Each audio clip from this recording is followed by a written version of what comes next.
आज हम चर्चा करेंगे कक्षा 8वीं की हिंदी पाठ्य पुस्तक बसंत भाग 3 से 9वां अध्याय।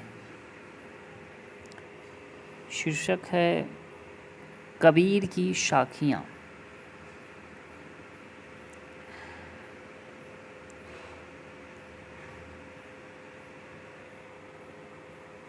कबीर के बारे में जानना बड़ा आवश्यक है। सबसे तो पहला प्रश्न उसके लिए बनता है कि कबीर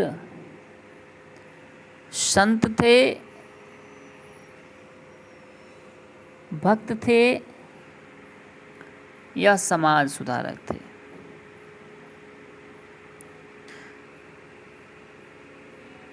इन सबों में वो पहले क्या थे,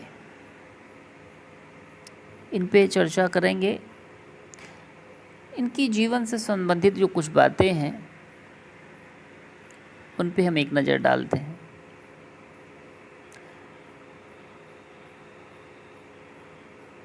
कबीर दास, नाम कबीर और ये जो दास शब्द है, दरअसल दास एक उपाधि है।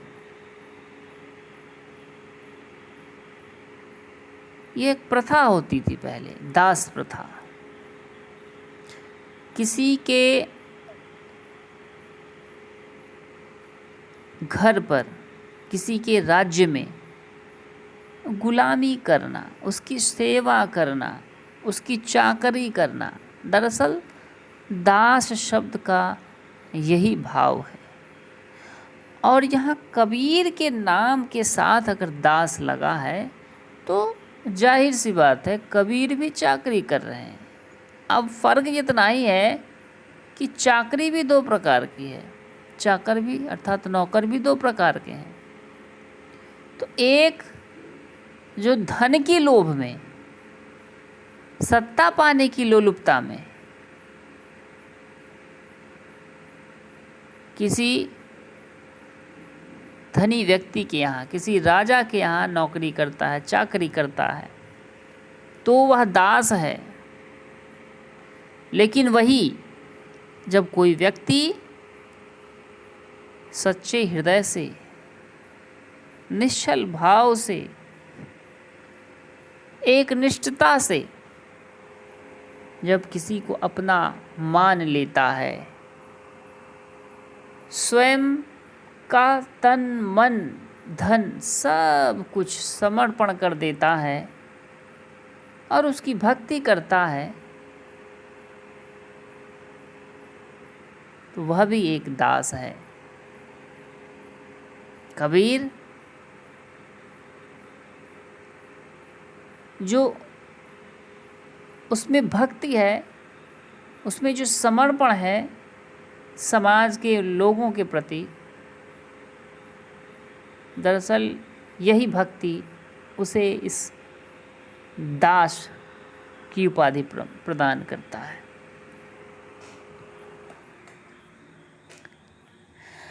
तो कबीर दास, या उनको हम संत कबीर भी कह सकते हैं, या उसे समाज सुधारक भी कह सकते हैं। उस कबीर का जन्म 15वीं शताब्दी के भारतीय रहस्यवादी, इनका जो युग है 15वीं शताब्दी, ये भारत के रहस्यवादी कवियों, कवि और संत रहे।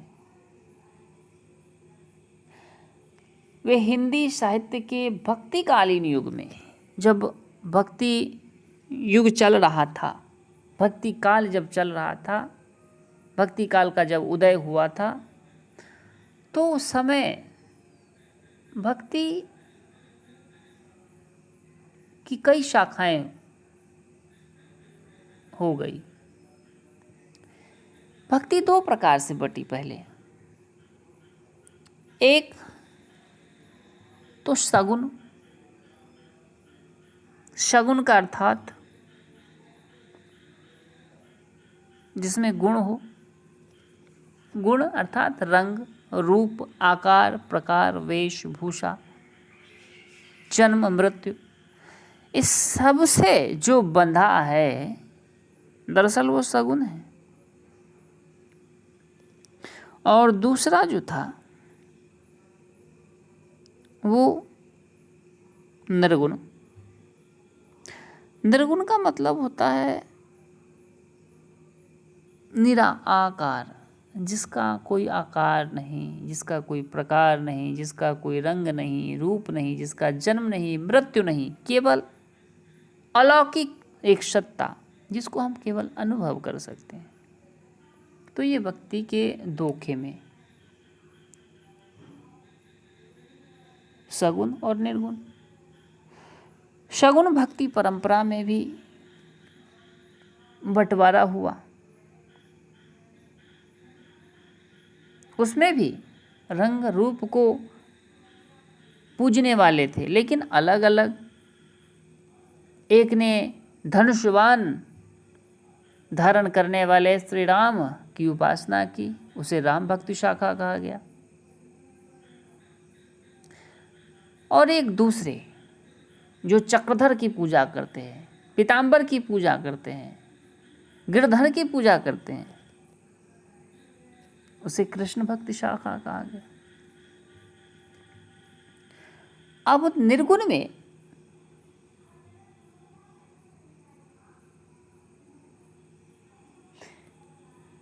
एक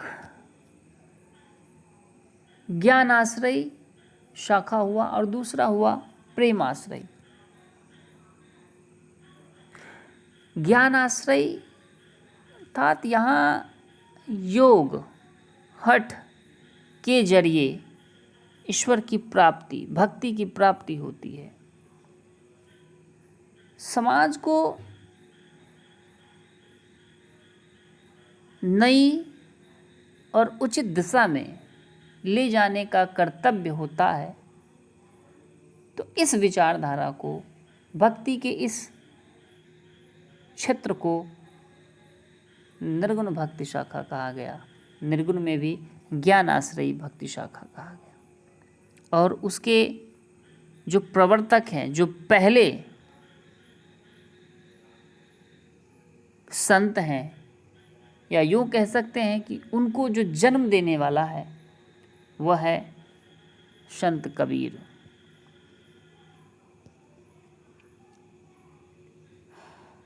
तो संत कबीर निर्गुण भक्ति शाखा काव्यधारा के प्रवर्तक माने जाते हैं।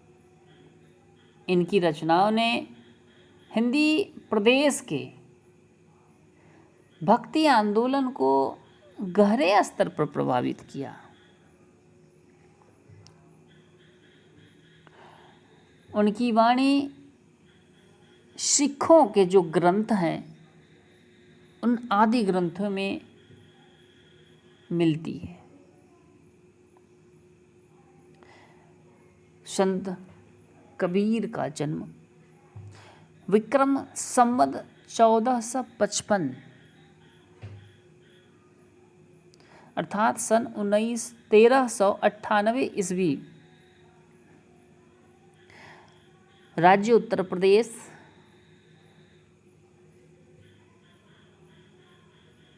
जिला वाराणसी के मगहर नामक प्रांत में हुआ। ऐसा कहा जाता है कि कबीर का लालन पालन किसी जुलाहे के घर में होता है। यह लोगों की अवधारणा है। सत्य की तलाश जारी है, लेकिन यथार्थ का पता नहीं चला है। इनका जो कार्य क्षेत्र है वो कवि हैं, भक्त हैं, समाज सुधारक हैं और समाज सुधारते हैं। साथ ही उनकी जो जीविका है वह सूत काट कर, चरखा चलाते हैं, सूत काटते हैं और उससे वह फिर कपड़ा बुनते हैं। कबीर की वाणी को कविता, दोहा तथा शब्द विधा में संकलित किया गया है, दर्शाया गया है। इनके जो प्रमुख संकलन हैं, जिसमें बीजक, शाखी, शबद तथा रमैनी हैं। इनके गुरु रामानंद हुआ करते हैं।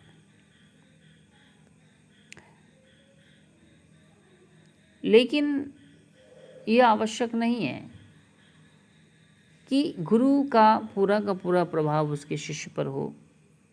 दूसरे व्यक्ति, दूसरे सिद्ध पुरुष का प्रभाव भी पड़ सकता है। तो इन पर सिद्ध संप्रदाय तथा गोरखनाथ जैसे सिद्ध पुरुष के भी प्रभाव दिखते थे। कबीर की भावनाओं से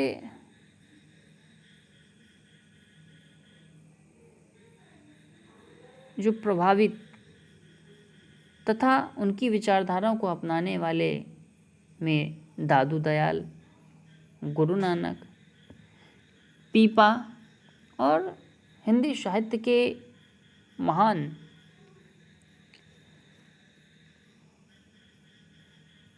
हजारी प्रसाद द्विवेदी जी रह चुके। कबीर की दृष्टि सभी धर्मों को समान देखना है। उनकी दृष्टि में सभी धर्म समान हैं। वह आलोचना करते हैं हिंदू और मुसलमान, इन दोनों धर्मों की समान आलोचना करते हैं। किसी को किसी से कम या ज़्यादा नहीं आंकते हैं, दोनों समान रूप से वह देखते हैं। एक तरफ हिंदू जो सनातन धर्म है, उसमें जो यज्ञ होता है वह और पूजा होती है मंदिरों में, वह उसका विरोध करते हैं। तो दूसरी तरफ इस्लाम धर्म में जो खतना होता है और अजान दिया जाता है, उनको उन्होंने व्यर्थ बताया। ये केवल और केवल ये धार्मिक प्रथाएं हैं और इस पर इन्होंने जमकर आलोचना की है, कड़ी निंदा की है इसकी।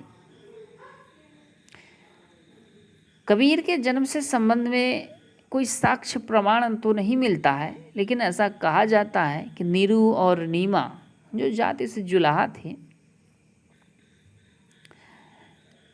जो निसंतान थे, वह एक दिन अपने कार्य से लौट रहे थे और लौटते समय उस लहरतारा तालाब के किनारे से गुजरते हैं तो उन्हें यह बालक उस तालाब में एक पुरैन के पत्ता पर, कमल के पत्ता पर इस बच्चा को वह पाते हैं। उसे वह उठाकर अपने घर लाते हैं, इसका लालन पालन करते हैं, पाल पोस के उसको बड़ा करते हैं और उसी दिन से इस बच्चे के माता पिता के रूप में लोग उन्हें जानने लगते हैं।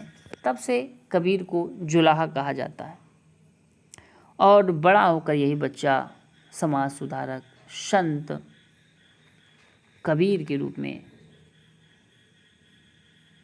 उजागर होता है। कबीर के जन्म के बारे में कुछ लोगों का ऐसा मानना है कि उनका जन्म रामानंद स्वामी, जो राम सगुण भक्ति शाखा के राम भक्ति शाखा के प्रवर्तक रह चुके हैं, ये रामानंद स्वामी के आशीर्वाद से इनका जन्म हुआ। इसके पीछे एक छोटी सी कहानी है, वृतांत है कि काशी में एक विधवा ब्राह्मणी थी। उसके अच्छे व्यवहार, अच्छे कर्म और भक्ति को देखकर रामानंद उससे काफ़ी प्रभावित थे, काफ़ी प्रसन्न थे और उस विधवा ब्राह्मणी को उन्होंने गर्भवती, पुत्रवती होने का आशीर्वाद दिया। इस आशीर्वाद से वह विधवा ब्राह्मणी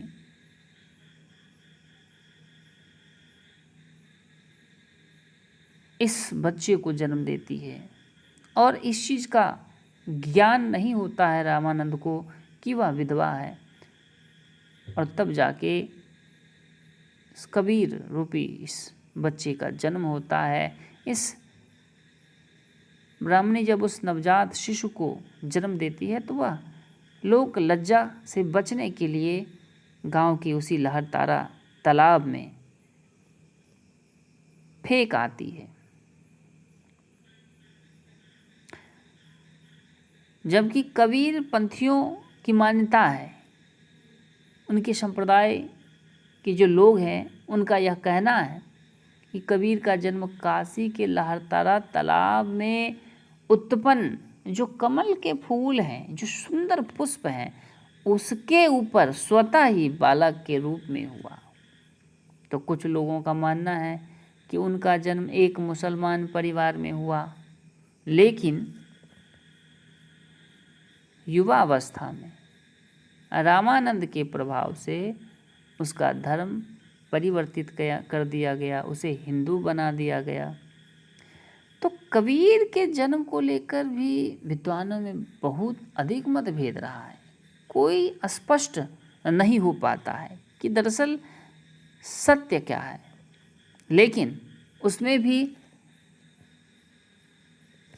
जो अधिकतर विद्वान वो इनका जन्म काशी में ही मानते हैं। और यहाँ तक कि उनकी जो वाणी है संत कबीर की, वो स्वयं कहते हैं और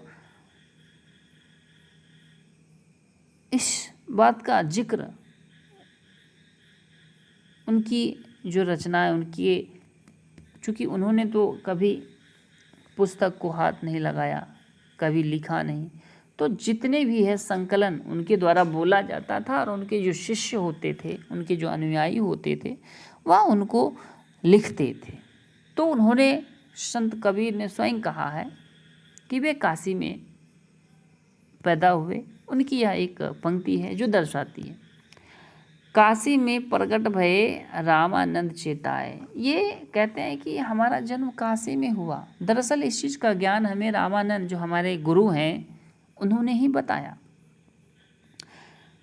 तो कबीरदास वैष्णव संत रामानंद को अपना गुरु बनाना चाहते थे। अब देखिए यहाँ बड़ी अच्छी एक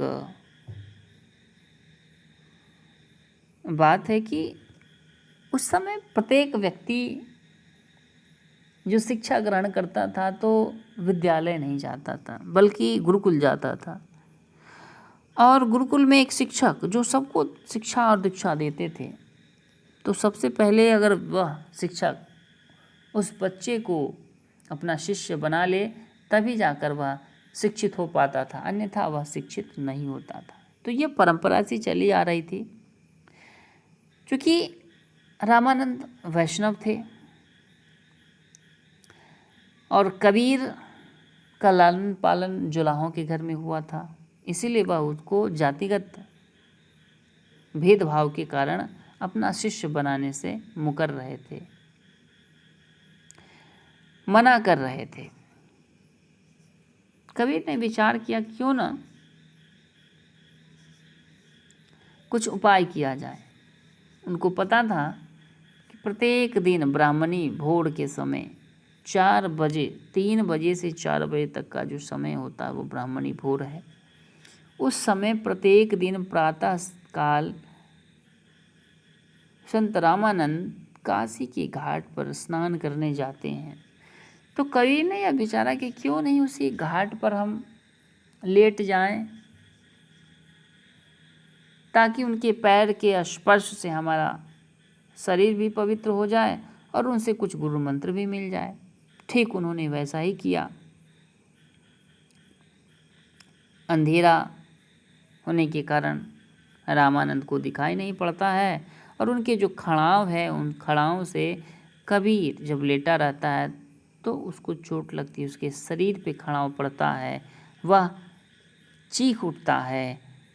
उनकी चीख से रामानंद प्रभावित होकर कहते हैं कि राम राम कहो। अचानक अनायास उनके मुख से यह निकल जाता है कि राम नाम कहो, और यह सुनकर कबीर उसको दीक्षा मान लेते हैं, मंत्र मान लेते हैं, और तब उसी दिन से रामानंद को अपना गुरु मान लेते हैं।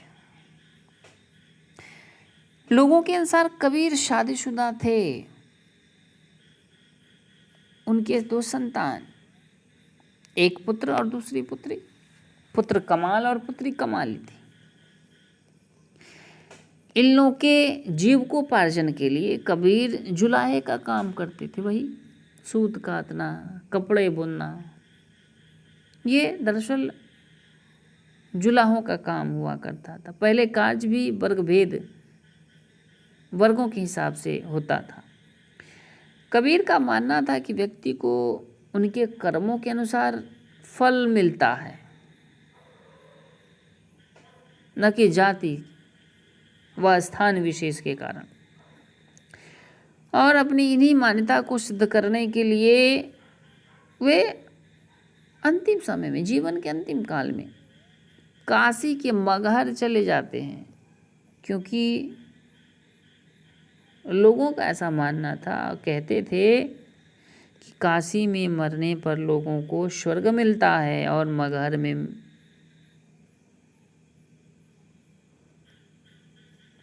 में मरने पर नरक। कहने का मतलब, चूँकि ये सूत काटने का काम करते थे, छोटा काम हुआ, इसीलिए उनको ऐसा लगता था कि यह छोटा काम है और छोटे कार्य करने वालों को नरक मिलता है, ना कि स्वर्ग। इसीलिए वह काशी त्याग कर मगहर चले जाते हैं। और मगहर में ही कबीर अपनी अंतिम सांस लेते हैं। 1994 ईस्वी में इन्होंने अपने इस पंचतत्व शरीर से आत्मा को अलग किया, और उसी स्थान पर आज भी कबीर का मज़ार है और समाधि है, जिस पर दोनों धर्म, दोनों जाति, दोनों संप्रदाय के लोग अपने अपने मन को भुलाने के लिए हिंदू समाधि स्थल का निर्माण किया है, तो इस्लाम ने मज़ार का निर्माण करा। ये थी कबीर के जीवन से संबंधित कुछ बातें। अब भाषा, तो कबीर की भाषा दरअसल किसी एक भाषा को लेकर नहीं है। वो संत थे, समाज सेवी थे और साहित्यकार। जो इतने सारे व्यक्तित्व किसी एक व्यक्ति में होगा, तो स्वाभाविक है कि उनके अंदर जो भाषा है वो भी कोई एक नहीं होगी। मिली जुली भाषाएं थी। चूँकि यह घूमते फिरते रहते थे, घुमक्कर प्रवृत्ति के कारण, सदुक्री प्रवृत्ति के कारण इनकी भाषाओं में बहुलता थी। हिंदी भाषा की सभी बोलियों की जो भाषा है वो इनमें सम्मिलित थी। राजस्थानी, हरियाणवी, पंजाबी, खड़ी बोली, अवधी, ब्रज, इन सभी बोलियों के जो शब्द हैं, भाषाओं के जो शब्द हैं, इनकी वाणियों में प्रकट होता है और बहुलता से प्रकट होती है। कबीर संत थे और घुमक्कड़ स्वभाव के थे, इसलिए सभी प्रांत की भाषा व बोलियों का प्रभाव इनकी भाषा में दिखने को मिलता है। इसलिए इनकी भाषा को मिश्रित भाषा या खिचड़ी भाषा भी कही जाती है। अब इनकी जो कृतियाँ हैं, चूँकि इन्होंने तो स्वयं लिखा नहीं है, इनकी जो वाणी है उनको संकलित किया गया इनके शिष्यों द्वारा। तो कबीर का कहना है कि वे कभी विद्यालय नहीं गए, कभी कॉपी नहीं लिया, कभी कलम नहीं लिया, कभी पुस्तक को हाथ तक नहीं लगाया। इसलिए उन्होंने स्वयं ही कहा है कि मशी कागद छुओ नहीं, कलम गेहो नहीं हाथ। कबीर की वाणियों में, विचारों में, भाषाओं में उनके शिष्यों ने उनका संग्रह किया। जिस ग्रंथ में संग्रह किया उस ग्रंथ का नाम है बीजक। और बीजक के मुख्य 3 भाग हैं, साखी, समद और रामायणी।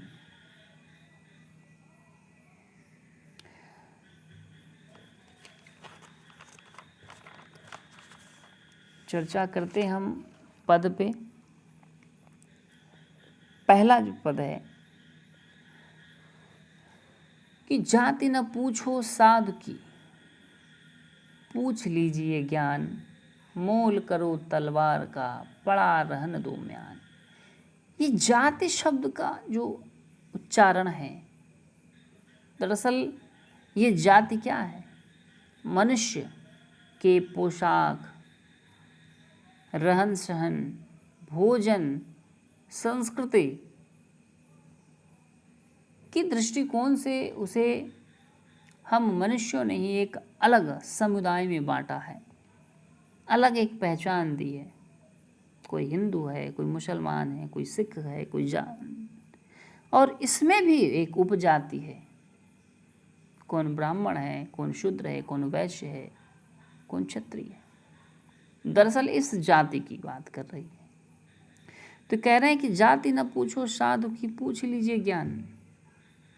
हम मनुष्य को किसी भी प्राणी से उसके वर्ग के बारे में नहीं जानना चाहिए।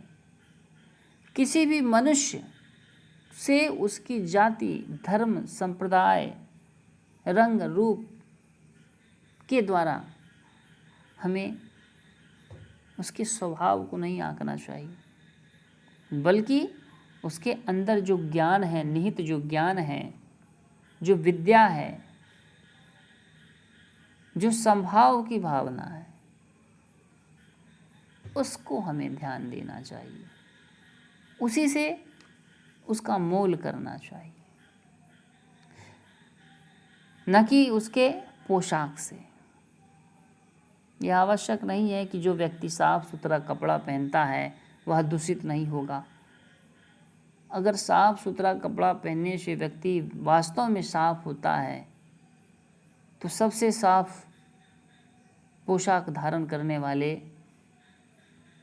आज के राजनेता हैं, जो स्वयं को जनप्रतिनिधि के रूप में समाज में स्थापित करते हैं। वो सबसे ज़्यादा भ्रष्ट हैं, सबसे ज़्यादा कुरीतियाँ उनके अंदर है, सबसे ज़्यादा दुर्गुण उनके अंदर है।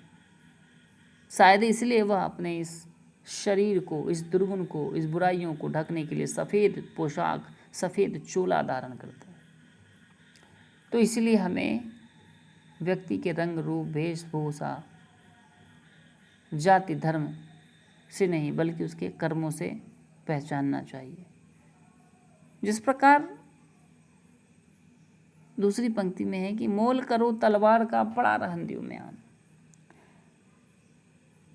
अब हम देखते हैं तलवार और म्यान दोनों में।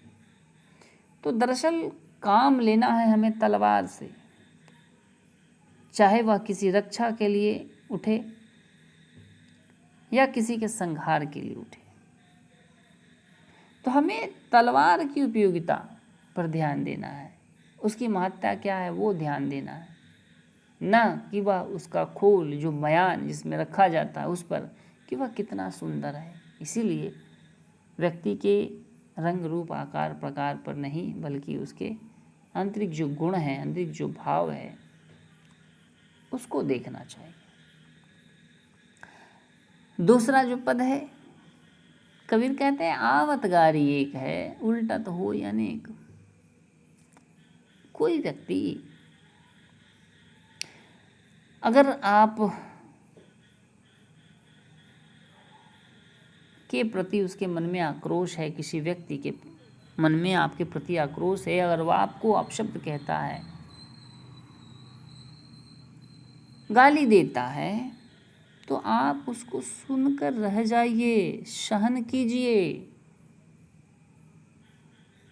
अगर ऐसा नहीं करते हैं, उसका प्रत्युत्तर देते हैं, आप जवाब देते हैं, तो वह क्या होता, वही चीज़ उलट कर फिर से चला जाता है। इसका मतलब अब वस्तु का आदान प्रदान होता है, वस्तु में विनिमय की प्रणाली चालू हो गई। तो ये नहीं करना है। आपको अगर दिया जाता है तो आप रख लीजिए। इसका मतलब हुआ कि वह वस्तु, वह संपत्ति आप तक सीमित हो गई, अब दूसरे किसी को मिलने वाला नहीं है, अब उसका संचार नहीं हो रहा है, वह स्थायी रूप से बंद हो गया, समाप्त हो गया। इसीलिए आवत गारी एक है, उल्टा तो वही अनेक। अगर कोई आपको गाली देता है तो उलट के उसको मत दोहराइए। अगर ऐसा आप दोहराते हैं तो वह बढ़ता जाएगा, आक्रोश बढ़ेगा। कह कबीर नहीं उलटिए, वही एक की अगर आप नहीं उलटते हैं, कबीर कहते हैं इसे उलटना नहीं चाहिए। आप अगर सुनकर रह जाते हैं तो वह भाव जो है शांत हो जाएगा। हिंसा नहीं करना चाहिए। कोई अगर आपको कुछ हिंसा पहुंचाता है, दुख पहुंचाता है, तो आप उसको बर्दाश्त कीजिए, सह जाइए। वह व्यक्ति स्वतः ही आपको हिंसा पहुंचाना समाप्त कर देगा, आपको कष्ट देना समाप्त कर देगा।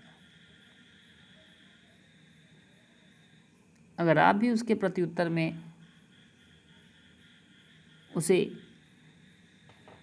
हिंसा करते हैं तो स्वाभाविक है कि मतभेद बढ़ेगा और एक समय ऐसा आएगा जिस प्रतिशोध की ज्वाला में हम दोनों समाप्त हो जाएंगे।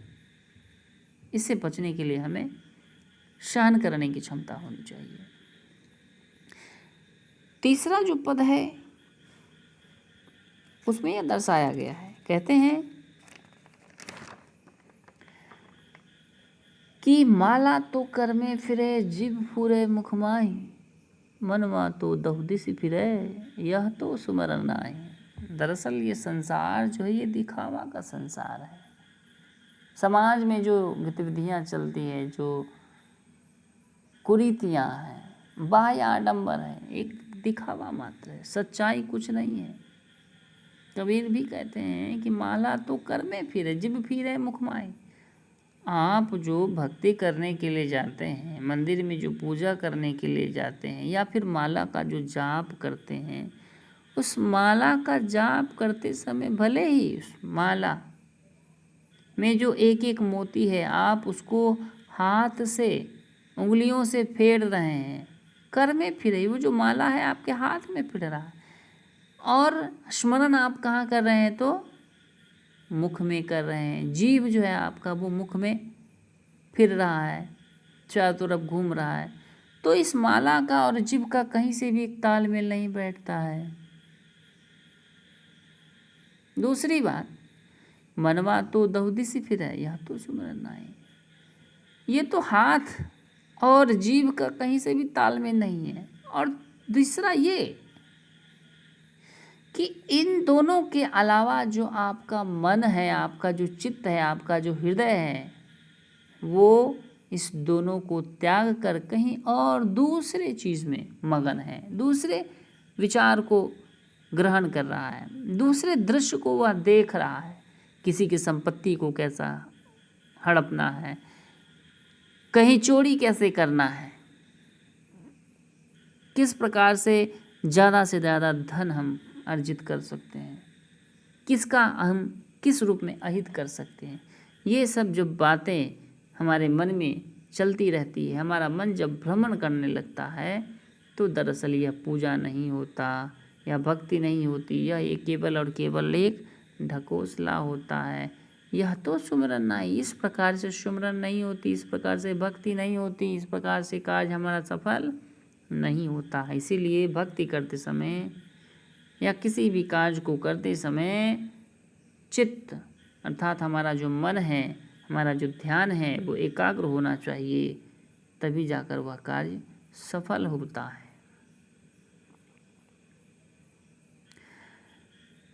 चौथा जो पद है, कह रहा है घास, कबीर कहते हैं कि कबीर घास न नींदिए, जो पाऊँ तल होय, उड़ पड़े जब आँखी में घड़ी दुलेरी हो।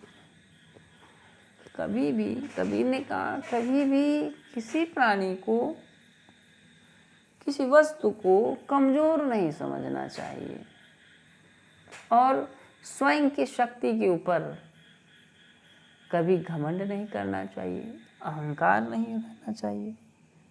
हर वस्तु चाहे वो सजीव हो या निर्जीव हो अपने आप में सबल है। अंतर केवल इतना ही होता है कि समय उसके साथ है या नहीं, ये ध्यान देने वाली बात है। तो एक छोटी सी घास जो तिनका है, हम उसको देखते हैं तो समझते हैं तो क्या कुछ नहीं है। हम पाँव से उसको मिलते हुए चलते हैं, मलते हुए आगे बढ़ते हैं, लेकिन वही समय जब परिवर्तन होता है, समय जब उसका साथ देता है, तो वही तिनका हवा की झोंकों से उड़ता हुआ हमारी आंखों में पड़ता है। हमारी आंखों में पीड़ा उत्पन्न होता है, दर्द होता है और कभी कभी तो हमारी आंखों की रोशनी ही चली जाती है। इसलिए छोटा कोई नहीं है, सब अपने आप में सबल है। हमें उसके प्रति कभी भी यह नहीं विचार करना चाहिए कि वह हमसे दुर्बल है और हम उससे सबल हैं। अहंकार की भावना त्याग देनी चाहिए। अगर हम ऐसा नहीं करते हैं तो हमें दुख ही दुख होता है। अंतिम जो पद है उसमें कबीर ने दर्शाया है कि अगर हम अपने मन के अहंकार को त्याग देते हैं, स्वार्थ को त्याग देते हैं, अपने सगे संबंधियों से जो प्रेम है अगर उसको हम त्याग देते हैं, तो ये पूरा का पूरा संसार हमारा है। संसार के सभी जीवों के लिए हम उसके हितैषी हैं और वो हमारे।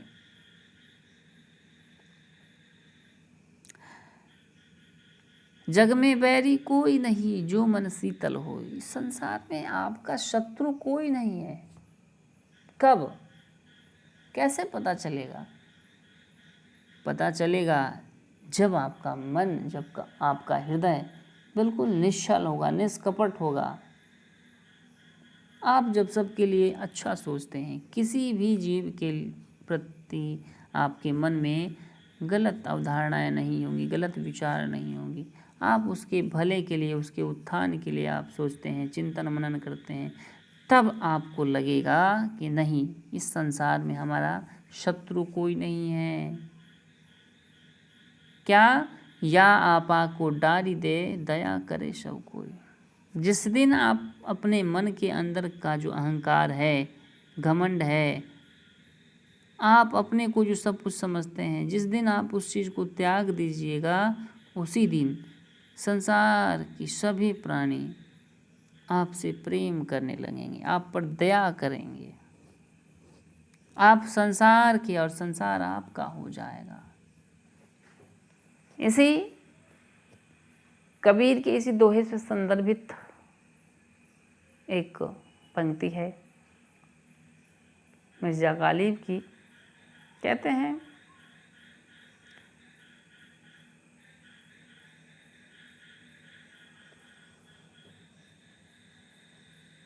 लफ्ज़े मोहब्बत का इतना सा फसाना है, सिमटे तो मिले आशिक, फैले तो जमाना है। जब आप अपने आप में बंद कर रह जाते हैं, एक सीमित क्षेत्र में बंद कर रह जाते हैं, एक निजी व्यक्ति, खास किसी व्यक्ति से जब प्रेम करने लगते हैं, उसको जब अपना सब कुछ मानने लगते हैं, तब आपको सारा का सारा संसार व्यर्थ लगने लगता है, बेकार लगता है।